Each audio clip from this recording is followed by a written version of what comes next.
चलो, दिख रहा है स्क्रीन सबको? गृहकार दिए थे अभ्यास BC।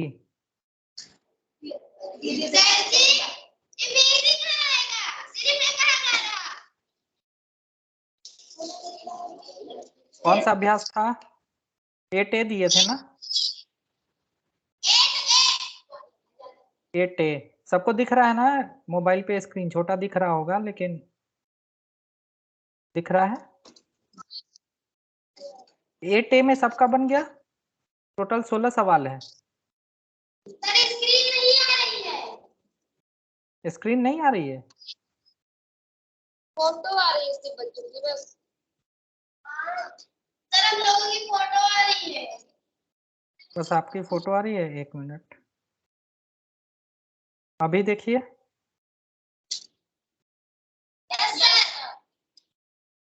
चलिए, 8A दिए थे। 8A में किसका सारा बन गया या फिर कुछ पूछना है इसमें? सब बन गया? सबसे बना है तो आगे बढ़ा जाए।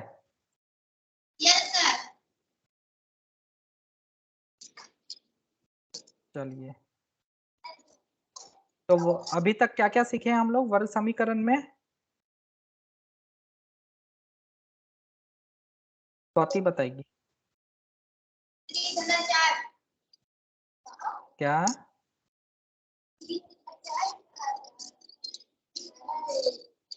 अच्छा, वर्ग समीकरण को ना द्विघातीय समीकरण भी हम लोग बोलते हैं। क्यों बोलते हैं, कोई बताएगा?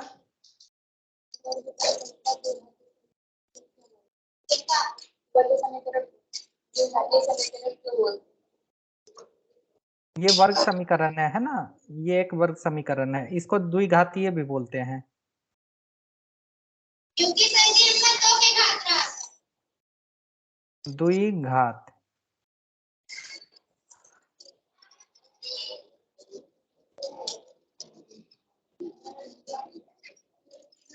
क्यों होता है 2 घात? क्योंकि इसका जो है अधिकतम घात जो होता है कोई भी अचर पर 2 रहेगा। ठीक है, इसीलिए इसको वर्ग या द्विघातीय समीकरण भी बोलते हैं।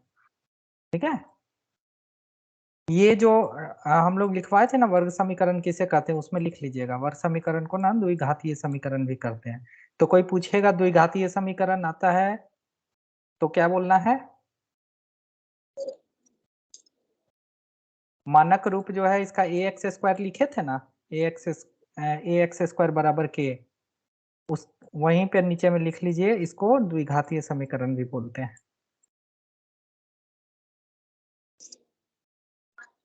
ठीक है,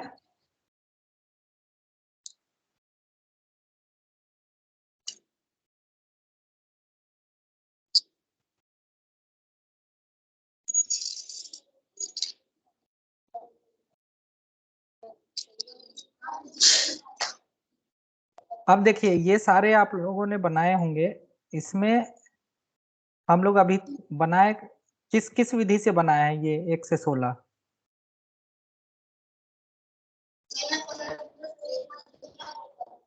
दो विधि अभी तक हम लोग सीखे हैं ना?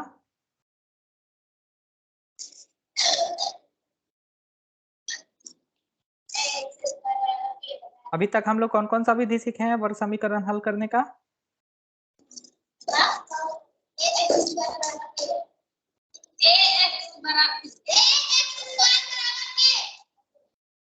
हाँ, तो विधि का नाम बताइए, कौन कौन सा विधि से हल करना सीखे हैं? 2 विधि से अभी तक सीखे हैं। एक तो वर्गमूल विधि से और दूसरा सर्वसम्मिका विधि से। सर्वसम्मिका में उसको हम लोग क्या करते हैं, तोड़ते हैं। जो बीच वाला पद होता है उसको हम लोग 2 भाग में उसको तोड़ते हैं, गुणनांक में उसके योग में तोड़ते हैं, गुणनांक में नहीं। और उससे फिर हम लोग जो कॉमन रहता है वो निकालते हैं। इसमें से 8A में कोई है जो पूछना है या फिर आगे बढ़े?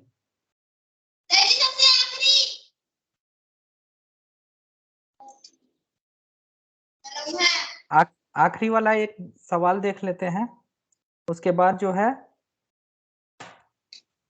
आगे बढ़ते हैं, ठीक है। आखिरी वाला क्या है, ये वाला।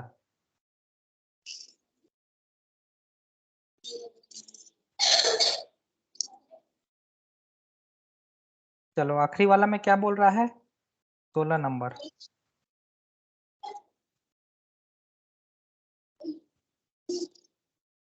(0.04x²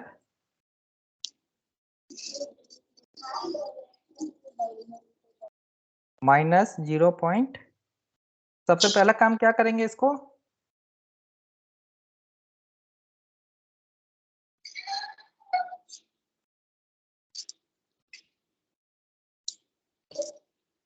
इसको क्या करेंगे, x अचर को एक तरफ, चर को एक तरफ रख लेते हैं, ठीक है। लिख लीजिएगा कॉपी में, समझते भी जाइएगा, ठीक है, कैसे कैसे बन रहा है। 0.04x² एक तरफ बराबर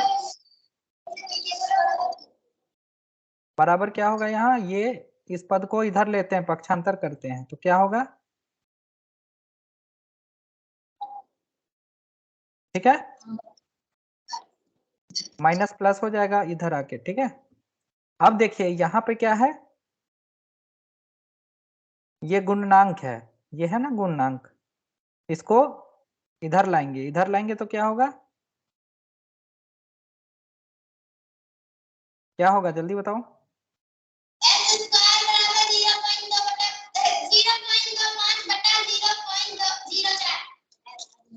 बस 0.04, ये तो बहुत आसान है, ये तो सबसे बन गया होगा। यहाँ पे तो ये दशमलव है, यहाँ भी दशमलव है, दोनों दशमलव के बाद 2 अंक है, तो ये दशमलव भी कट जाएगा, कट जाएगा कि नहीं कट जाएगा। तो x बराबर क्या हो जाएगा, मूल क्या क्या हो जाएगा, वर्गमूल 25/4 का वर्गमूल क्या होगा,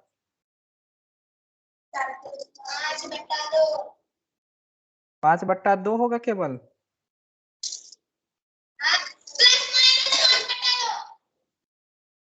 ठीक है, ये हो गया उत्तर,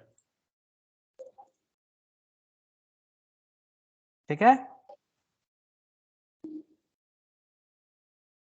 अब देखिए, ये सबको समझ में आया या कहीं कुछ पूछना है। अब देखो, हाँ जी, हाँ इसको लिख सकते हैं, खुशी खुशी लिख सकते हैं, प्लस माइनस 2.5 भी लिख सकते हैं,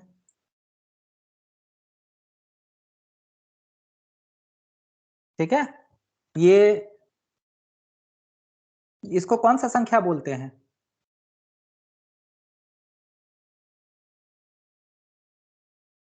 कौन सा संख्या बोलते हैं इसको,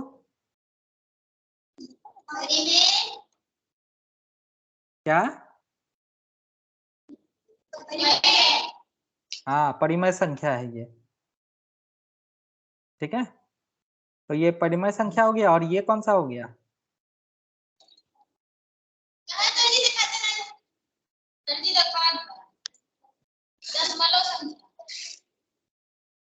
दशमलव संख्या।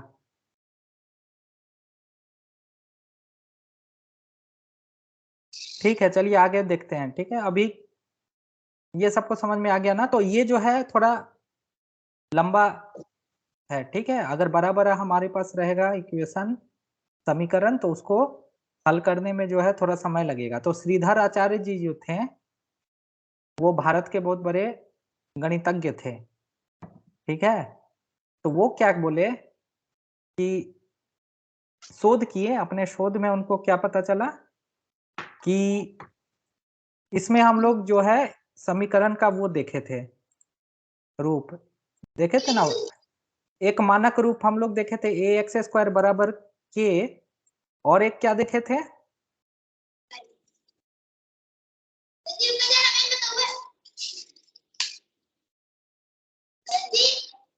हाँ जी,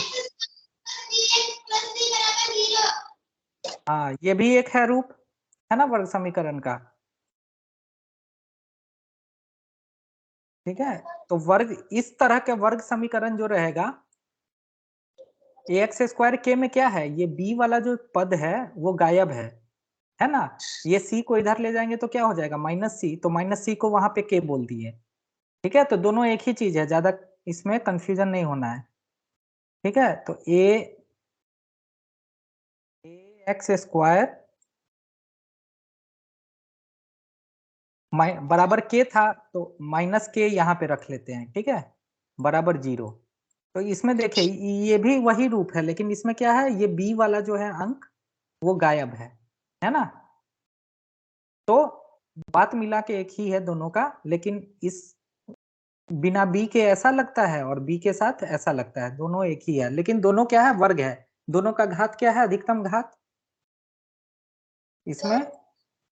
इसमें अधिकतम घात 2 है, यहाँ भी अधिकतम घात 2 है, तो ये क्या हो गया, द्विघातीय या वर्ग समीकरण। ठीक है, तो श्रीधर आचार्य जी जो थे, एक दिन ऐसे ही अपना शोध कर रहे थे, तपस्या कर रहे थे, तो उनको जो है शोध करते करते इसको हल करने में बहुत टाइम लग रहा था, बहुत समय लग रहा था। तो वो क्या किए, एक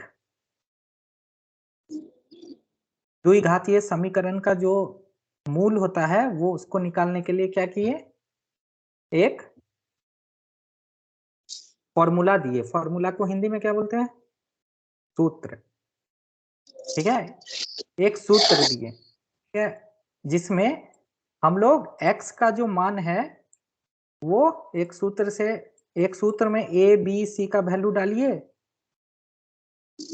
मान डालिए और सूत्र से x निकाल लीजिए। तो x क्या है हमारा, यहाँ पे जो हल है समीकरण का उसको क्या बोलते हैं, मूल। ठीक है, तो इसको ऊपर में लिख लीजिए, श्रीधर आचार्य सूत्र, ऊपर में इसको लिख देते हैं।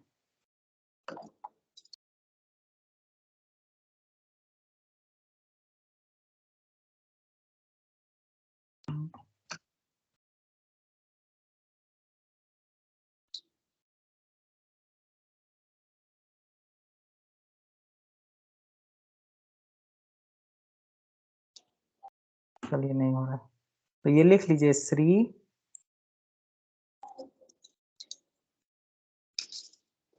धर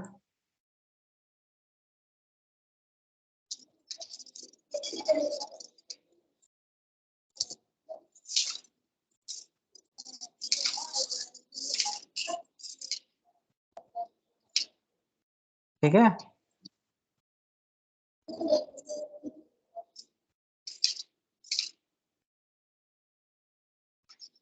श्रीधर आचार्य सूत्र। ठीक है, इससे हम लोग कोई भी वर्ग समीकरण का जो है मूल निकाल सकते हैं। और जिस प्रकार सरल समीकरण में नहीं निकलता था, कोई कोई सारे सरल समीकरण का हल निकलता था, देखे थे ना हम लोग। सॉरी, युगपत समीकरण का, सरल समीकरण का तो निकल जा रहा था, युगपत समीकरण का कोई कोई ऐसा समीकरण होता था जिसमें हम लोग का हल नहीं निकलता था, याद है। उसमें क्या होना चाहिए था, a बट्टा बी बराबर,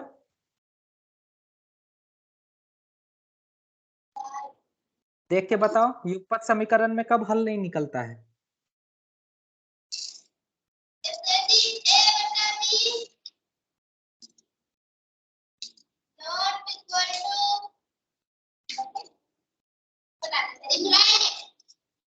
क्या था,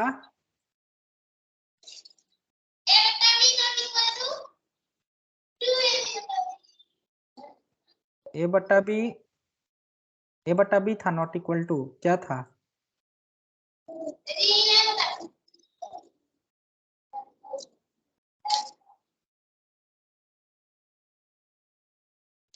तो इसमें भी देखेंगे, पहले सूत्र देखते हैं। ठीक है,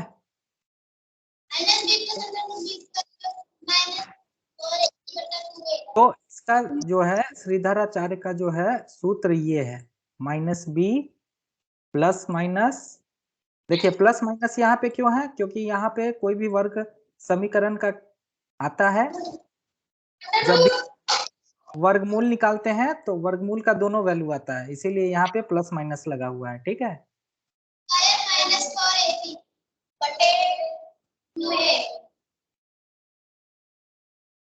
ठीक है। तो ये जो है बी स्क्वायर माइनस 4ac, ये जो है पद, इसी पर जो है समीकरण का हल निकलेगा या नहीं निकलेगा पता चलेगा। ठीक है, ठीक है। तो ये है श्रीधर आचार्य सूत्र। ठीक है, तो आप लोग ना इसको सीधा प्रयोग करके ना हम लोग उत्तर निकाल सकते हैं। ठीक है, अब देखिए बी स्क्वायर माइनस 4ac, यहाँ एबीसी क्या है, यहाँ जो वर्ग समीकरण में ये ए है ना, ये बी और ये सी, इसको उठा के यहाँ पे सीधा रख देना है। तो उदाहरण के लिए एक लेते हैं। ठीक है, कौन सा ले, कोई एक वर्ग समीकरण बोलिए।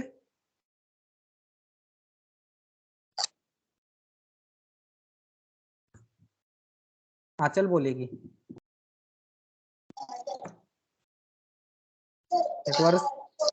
एक वर्ग समीकरण बोलो।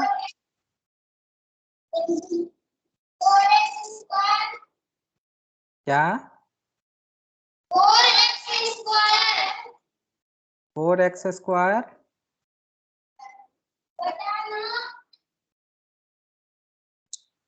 इस ये वाला बोलिए ना, ये वाला बटा वाला बाद में देखते हैं।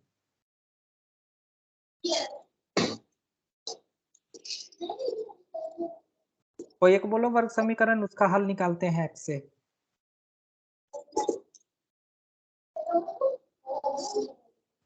यहीं से देख लो।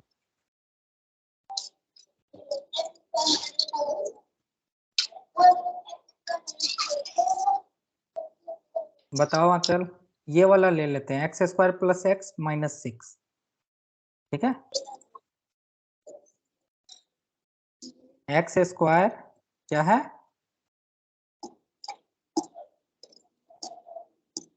एक्स स्क्वायर प्लस एक्स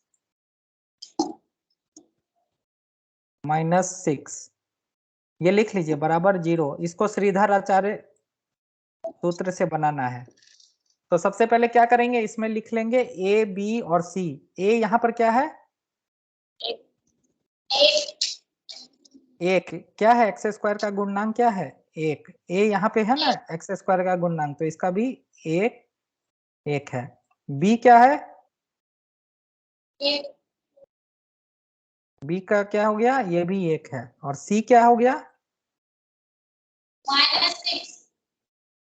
हाँ यहाँ पर देखिए प्लस है लेकिन यहाँ माइनस है, तो प्लस और माइनस मिलके माइनस हो जाता है, तो इसीलिए सी बराबर -6।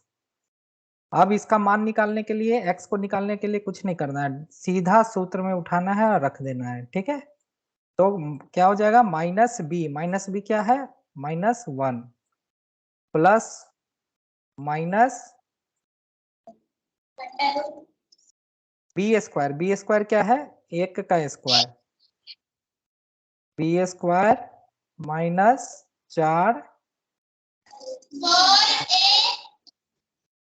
गुना 1 गुना -6 बट्टा 2 गुना ये कितना है, 1। तो x बराबर क्या हो गया, लिखते जाइएगा। x बराबर क्या हो जाएगा, हल करते हैं इसको, -1 प्लस माइनस क्या हो जाएगा, 1 जोड़ 6 चौक 24, ये -4 और -6 गुना होके क्या हो गया, +24 भागा 2 गुना 1 2। तो x का क्या हो गया, यहाँ पे लिखते हैं। ठीक है, x बराबर एक मूल क्या हो गया, -1 जोड़ 25, ठीक है, भागा 2। और दूसरा मूल क्या हो गया? -1 प्लस माइनस, सॉरी माइनस ना, यहाँ पे प्लस लिख लिए हैं, तो -1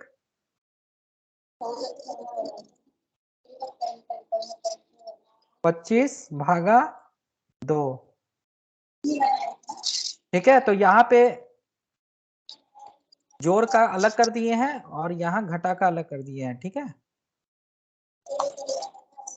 तो x बराबर क्या हो जाएगा? -1 प्लस 5, 25 का क्या होगा वर्गमूल?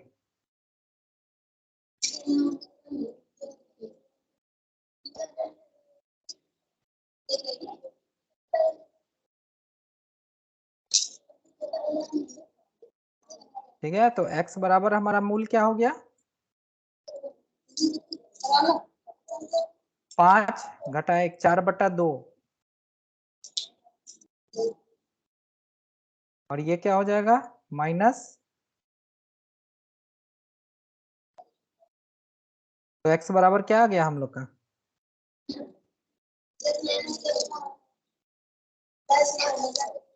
2, -3। ठीक है, तो ये जो है सीधा निकल गया इसको हल करने से। ठीक है, तो ये हो गया श्रीधर आचार्य सूत्र। ठीक है, इसमें बस ये ध्यान रखना है, अगर कोई पद गायब है, जैसे मान लीजिए x² गायब है, तो a का क्या हो जाएगा मान? 0। तो जैसे ही a 0 होगा तो इसका कुछ आएगा? अनंत हो जाएगा ना x। तो इसीलिए ये x² रहना चाहिए, तभी ये समीकरण जो है, ये सूत्र से वो समीकरण हल होगा, क्योंकि ये द्विघातीय समीकरण का सूत्र है। तो x² नहीं रहेगा तो द्विघातीय तो बनेगा नहीं, है कि नहीं? समझ में आया? अगर x² नहीं रहेगा तो a का मान क्या हो जाएगा? 0 हो जाएगा, तो कुछ भी बटा 0 क्या हो जाएगा? अनंत हो जाएगा।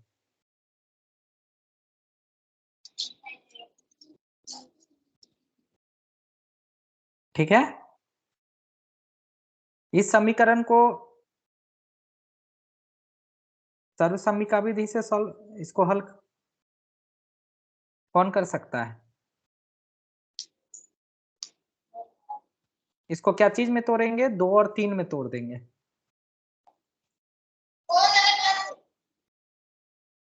इसको आप लिख सकते हैं 2x माइनस 3x। इस x को कैसे लिखेंगे? 2x माइनस 3x, और उसके बाद फिर कॉमन निकालना है उसमें से।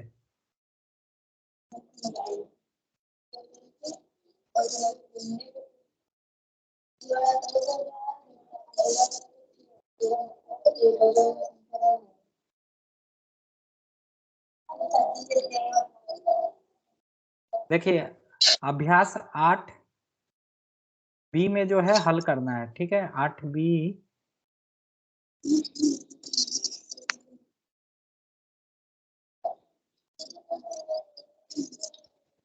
सीधा 8c आ गया।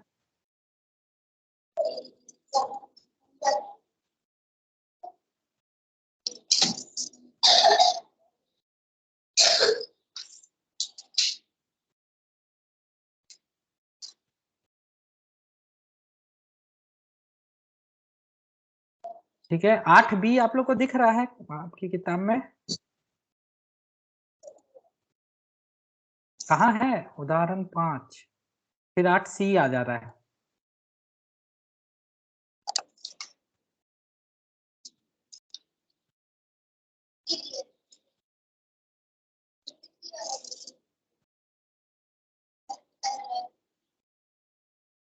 आठ बी है आपके किताब में?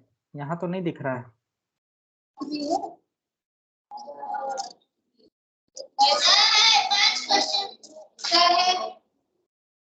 कहाँ पे है? कितना पृष्ठ संख्या कितना है?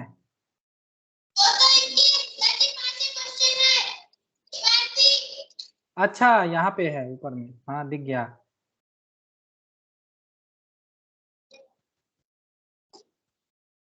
तो अभी जो है ये 8b को जो है कोई एक बना के देखते हैं। ठीक है, 8b आपको अभ्यास में बनाना है। ठीक है, 8b जो है गृह कार्य में बनाना है, 5 सवाल है, इसमें एक बनाते हैं। कौन सा बनाए बताइए? चौथा। चौथा सबसे भारी है।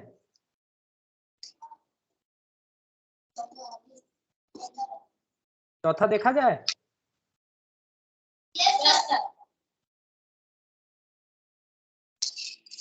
चलिए, तो कक्षा 8 के 144 शिक्षार्थियों को पंक्तियों में इस प्रकार खड़ा करना है कि प्रत्येक पंक्ति में उतने ही शिक्षार्थी हो जितनी की कुल पंक्तियां हैं। तो कुल पंक्तियां जितना है उतना ही शिक्षार्थी होना चाहिए। ये तो आसान है। तो चौथा बना लेते हैं, ठीक है। चौथा 8B का है, ठीक है। 8B का चौथा, ठीक है। तो इसमें क्या बोल रहा है? कक्षा 8 के 144 शिक्षार्थियों को पंक्तियों में इस प्रकार खड़ा करना है कि प्रत्येक पंक्ति में उतने ही शिक्षार्थी हो जितनी की पंक्तियां। तो मान लेते हैं हमारा पंक्ति कितना है?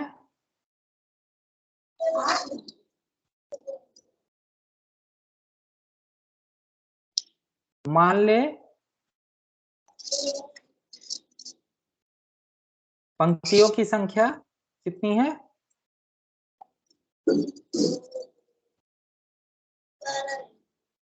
क्या माना जाए?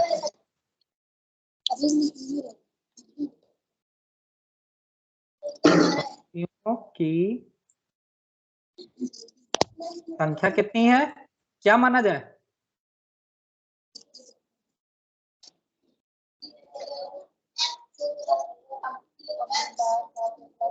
X मान लें।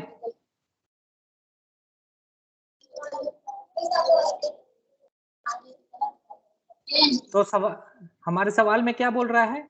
जितनी पंक्तियां हैं उतनी ही शिक्षार्थी हैं। तो हर पंक्ति में शिक्षार्थी की संख्या कितनी हो जाएगी? हर पंक्तियों में क्या हो जाएगा? शिक्षार्थी की संख्या क्या होगा? Y क्यों होगा?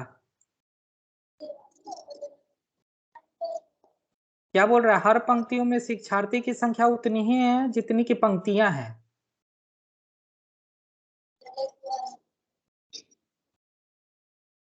यहाँ क्या बोल रहा है? प्रत्येक पंक्ति में उतने ही शिक्षार्थी हैं जितने की कुल पंक्तियां हैं। पंक्तियां कितनी है हमारी? क्या? X है ना? तो ये बराबर बोल रहा है पंक्तियों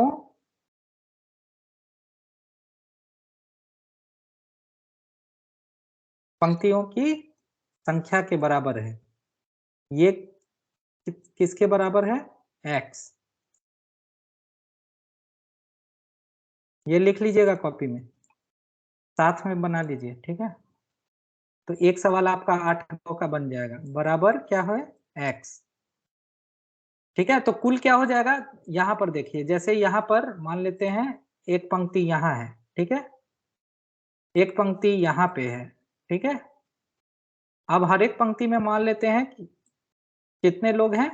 4 लोग हैं, ठीक है। तो यहाँ पे एक लोग है, एक आदमी यहाँ है, एक आदमी यहाँ है, एक आदमी यहाँ है, एक आदमी यहाँ।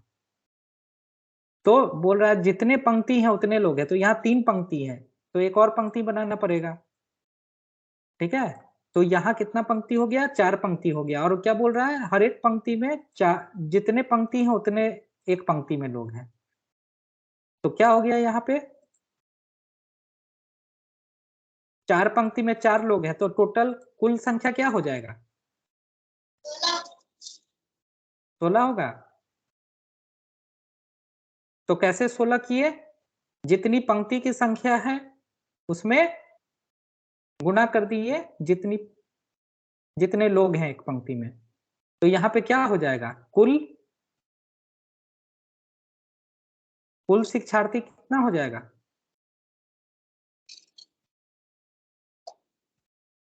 बताइए।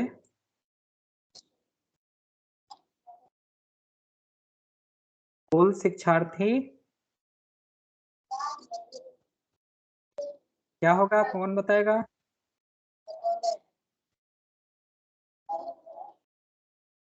कुल शिक्षार्थी की संख्या क्या हो जाएगी? 144। हाँ, वो प्रश्न में दिया है, लेकिन हमारे मान के अनुसार क्या हो जाएगा? फिर क्या? हमारे मान के अनुसार क्या हो जाएगा? x पंक्ति है और हर एक पंक्ति में x शिक्षार्थी हैं, तो कुल क्या हो जाएगा? x गुणे x हो जाएगा कि नहीं?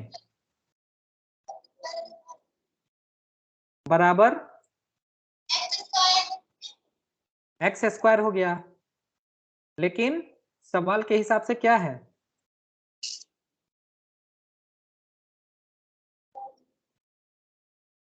x स्क्वायर कितना है, दिया है ना प्रश्न में? 144। हाँ, प्रश्न में पहले से दे दिया है कि कुल शिक्षार्थी 144 है, तो x स्क्वायर हमारा किसके बराबर है? कुल शिक्षार्थी के बराबर। तो x स्क्वायर बराबर क्या हो गया? अंडर रूट x स्क्वायर बराबर 144। 144। तो सीधा x बराबर क्या हो जाएगा? Under root 144। 144 का वर्गमूल कितना होगा? 12। 12 होगा। Yes sir.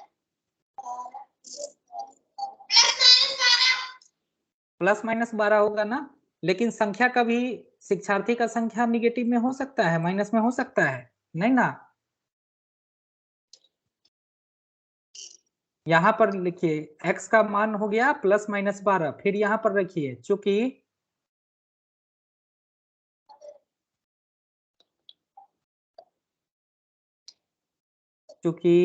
शिक्षार्थियों का संख्या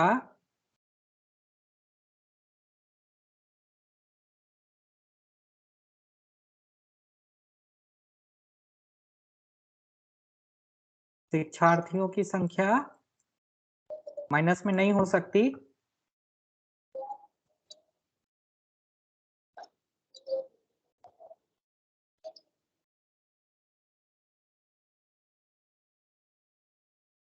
संख्या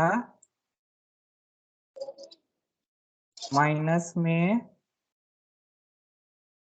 नहीं हो सकती, अतः क्या हो गया? पंक्तियों की संख्या, ये लिख लीजिए।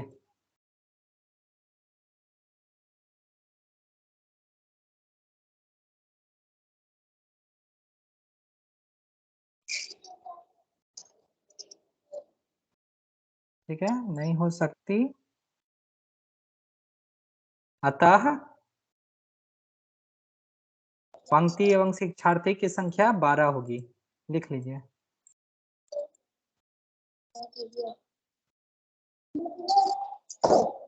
तो हम लोग क्या करेंगे, माइनस वाला को इग्नोर कर देंगे, उसका नहीं देखेंगे, ठीक है? तो 12 इसका सही उत्तर होगा, ठीक है? तो परीक्षा में ना आपको ऐसे ही लिख के, कोई भी वार्तिक प्रश्न होगा ना, तो ऐसे ही लिख के बनाना है, ठीक है? जो जो प्रश्न में दिया रहेगा उस सारे को एक एक करके लिखना है और उसके बाद उसको हल करना है, ठीक है?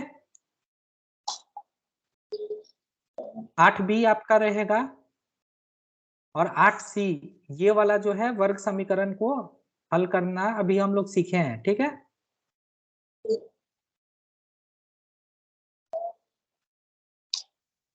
इसको तोड़ने वाला हम लोग देख रहे थे ना?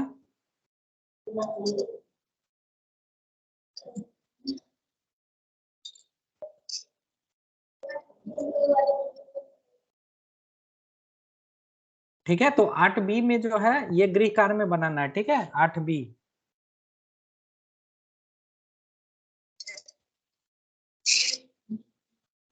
अब आगे देखते हैं, लिख लीजिएगा, गृह कार्य में 8B बनाना है, ठीक है? 4 बना दिए हैं, 1 2 3 और 5 बनाना है, ठीक है? खुद से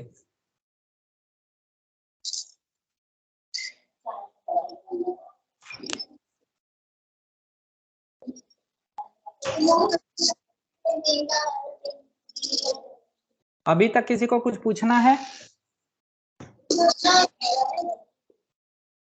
बताइए।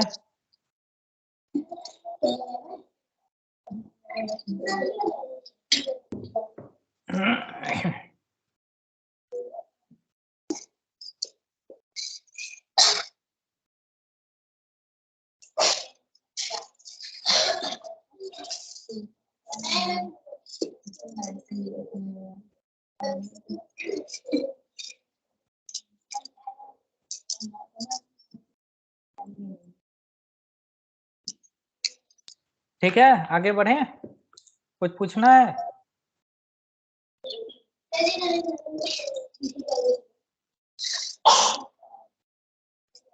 किसी को कुछ नहीं पूछना रहता है, कोई दिक्कत नहीं आती है। ये तो दो ही समय हो सकता है, या तो कोई नहीं कुछ पढ़ रहा है, या तो सब कोई इतना पढ़ रहा है कि किसी को कोई दिक्कत ही नहीं है। तो यहाँ पे कौन सा केस है बताइए? पहला वाला कि दूसरा वाला? हाँ, पहला है कि कोई कुछ नहीं पढ़ रहा है इसीलिए कोई दिक्कत नहीं आ रहा है, और दूसरा केस है कि सब इतना अच्छा पढ़ रहा है कि किसी को कोई दिक्कत नहीं आ रही। कौन सा केस है यहाँ पे आप लोग के साथ?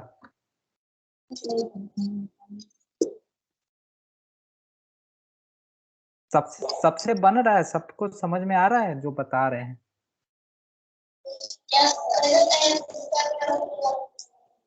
वर्ग समीकरण के बाद परीक्षा लेंगे, सबको बनाना होगा, ठीक है?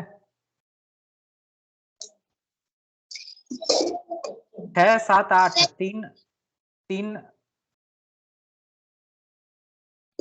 तीन अध्याय हो गया है, ठीक है? 3 अध्याय में 6, 7, 8 सरल समीकरण, वर्ग समीकरण और युगपत समीकरण, तीनों की परीक्षा लेंगे। ये खत्म होगा वर्ग समीकरण के बाद, ठीक है?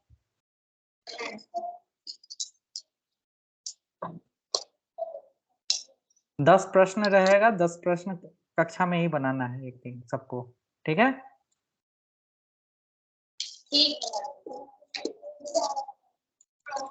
तो इसीलिए जिसको जो पूछना है अभी पूछ लीजिए।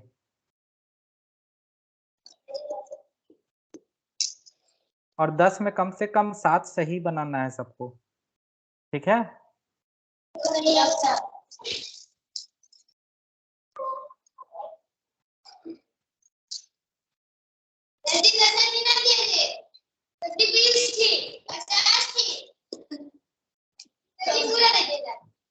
क्या हुआ?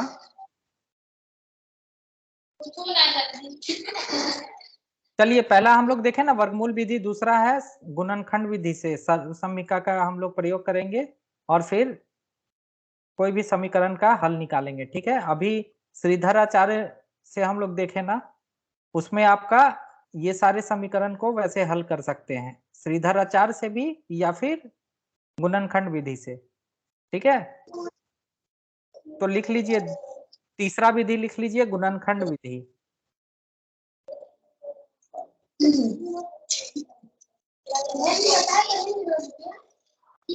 ये वाला सवाल को पकड़ते हैं, ठीक है? 3x² प्लस 10x प्लस 8 लिख लीजिए, तीसरी विधि। इसको हटा दें, सब कोई लिख लिया?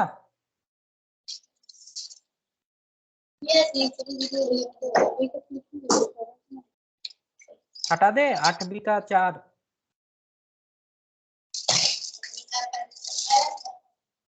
सब कोई लिख लिया?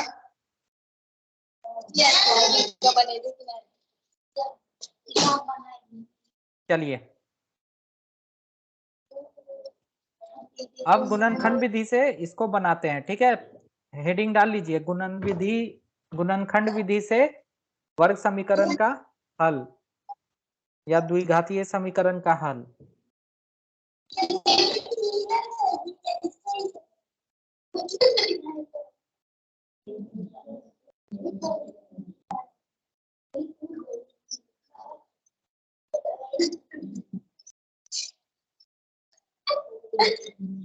देखिए गुणनखंड विधि,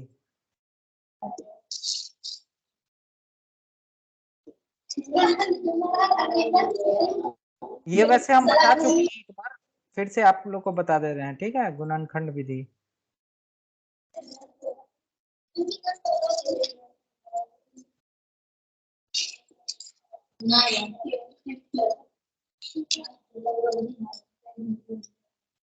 ठीक है, गुणनखंड विधि में एक सवाल लेते हैं। गुणनखंड विधि में ध्यान देना है कि ये जो बी वाला जो पक्ष रहेगा ना, बी वाला पद जो रहेगा, उसको जो है हम लोग को गुणनखंड में तोड़ना है। ठीक है, दो योग में तोड़ना है ताकि अंत में ये दो गुणनखंड बन जाए। ठीक है, तो एक देखते हैं, 3x², बोलते जाओ।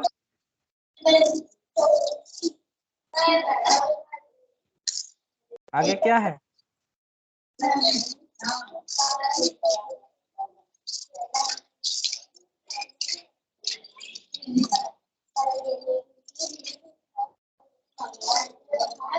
इसको हल करना है।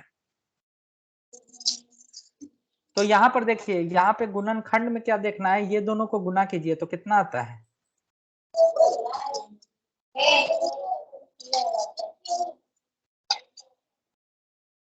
24 आता है ना? 8 को 3 से गुणा करोगे कितना आएगा? 24 आ रहा है। तो हम लोग को 10 को भी ऐसा तोड़ना है कि इसमें हम लोग कॉमन निकाल सकें। 8 या 2 में इसको तोड़ सकते हैं 10 को।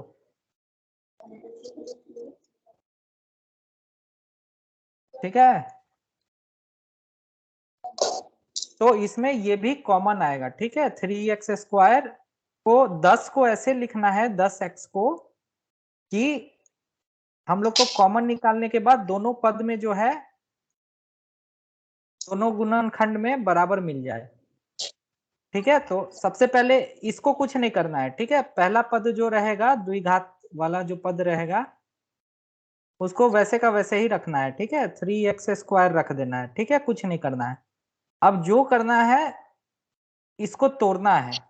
ऐसे तोड़ना है कि ये जो है हम लोग कॉमन निकाल सके। तो ये देखिए, 8 और 3 को गुना करेंगे तो क्या आएगा? 24। 24 आया। तो हम लोग को इसको दो पद में ऐसे तोड़ना है कि योग 10x हो और गुना करने पर 24 आई। तो 10x को क्या क्या लिख सकते हैं?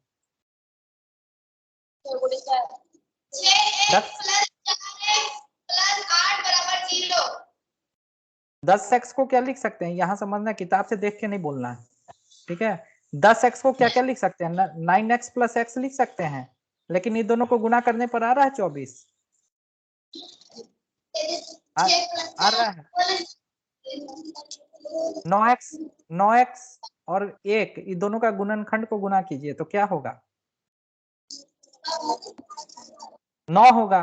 24 नहीं हो रहा है तो इसको नहीं लेंगे। और क्या लिख सकते हैं? 8x + 2x लिख सकते हैं 10x को।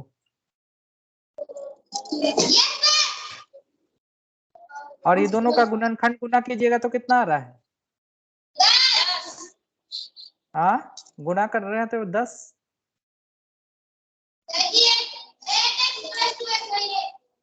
8 दूना क्या होता है? तो 16। तो ये 24 है। यहाँ पर गुना कर रहे हैं तो क्या आ रहा है? 24 आ रहा है। तो ये वाला भी हम लोग नहीं लेंगे। फिर दूसरा में सोचना है। 8 से 7x + 3x करते हैं। 7x + 3x करेंगे तो आएगा?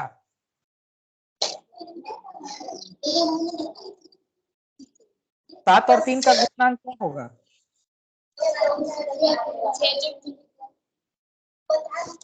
21। तो ये भी नहीं लेंगे। अब आगे देखिए, 6x + 4x। तो 6 और x + 4x का क्या होगा गुणांक?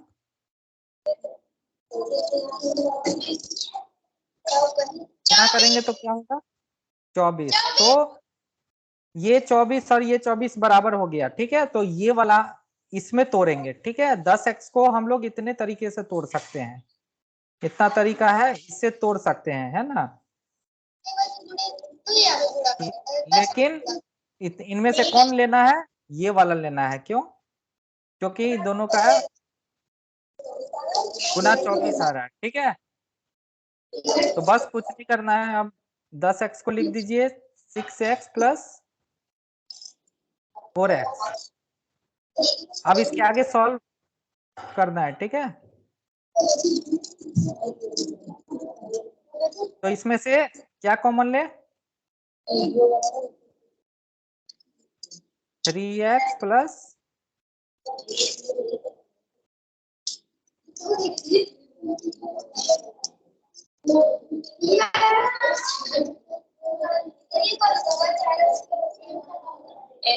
आठ बराबर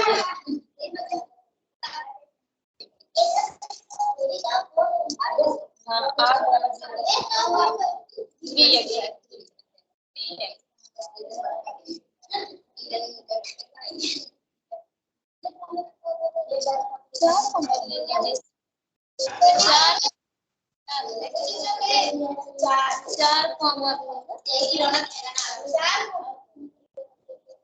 लेकिन यहाँ पे आपको कॉमन नहीं आया ना।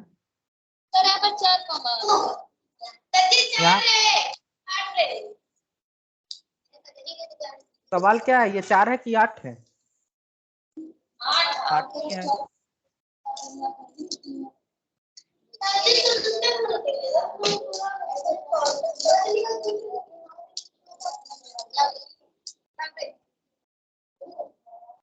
सर कॉमन 4 ले ली। इसमें हम लोग ये दोनों में कॉमन लिए हैं 3x, तो x प्लस 2 हो रहा है और यहाँ पे प्लस 2 करेंगे तो x प्लस 4 हो रहा है। तो यहाँ पे कॉमन नहीं निकल रहा है। ठीक है, यहाँ पे ये बराबर 0 कर रहे हैं तो यहाँ कॉमन नहीं हो रहा है, तो ये दूसरा कुछ कॉमन लेते हैं। ठीक है, तो इससे नहीं होगा।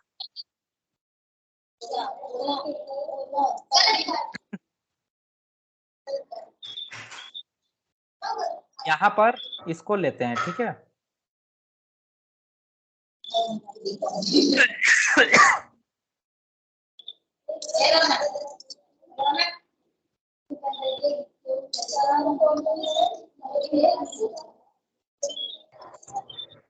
इसको कॉमन ले।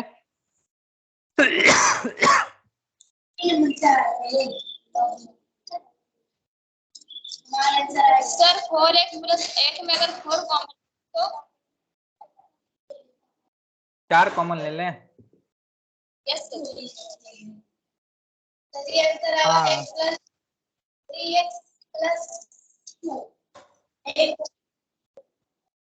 हाँ, यहाँ भी x प्लस 2 हो गया और यहाँ पे 4 ले लेंगे तो क्या हो जाएगा, x प्लस 2 हो जाएगा।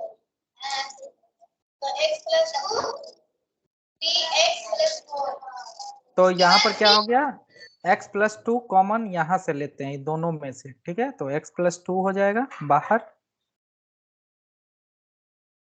और 3x प्लस 4 यहाँ बच जाएगा। अब देखिए ये दोनों पद का बोल रहा है गुना करने पर 0 हो रहा है। ठीक है, तो या तो ये 0 होगा या तो फिर ये 0 होगा, दोनों में से। तो एक इसको हल कीजिएगा, x प्लस 2 बराबर 0, तो क्या होगा?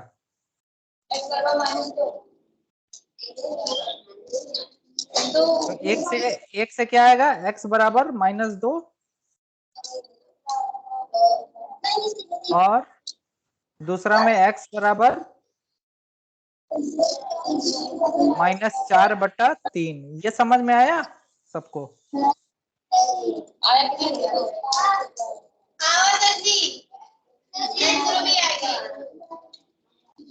ठीक है, तो ये आपका गुणनखंड विधि से उत्तर हो गया। ठीक है,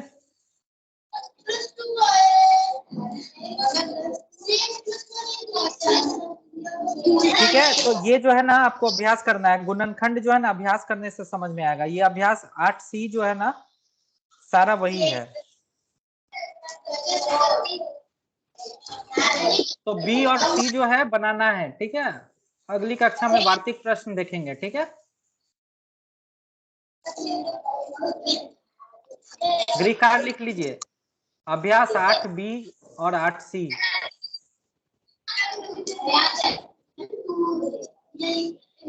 ठीक है,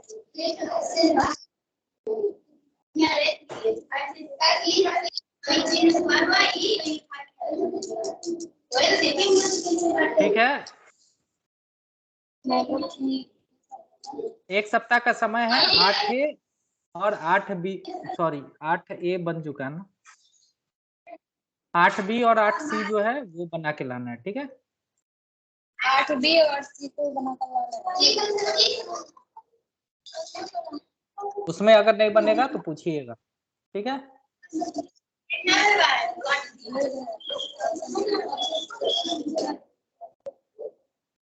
ठीक है, चलिए तो रखते हैं। आज के लिए बस इतना ही। अगली कक्षा में सब बना रहे हैं कि नहीं सब पता नहीं, आप लोग ईमानदारी पे है। ठीक है, सबको सारा प्रश्न बनाना है। ठीक है, नहीं बन रहा है तो पूछिए, नहीं आ रहा है कहीं भी कुछ भी तो पूछिएगा। ठीक है,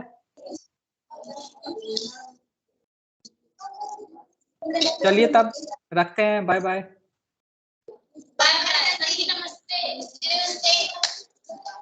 चलिए 8B और 8C।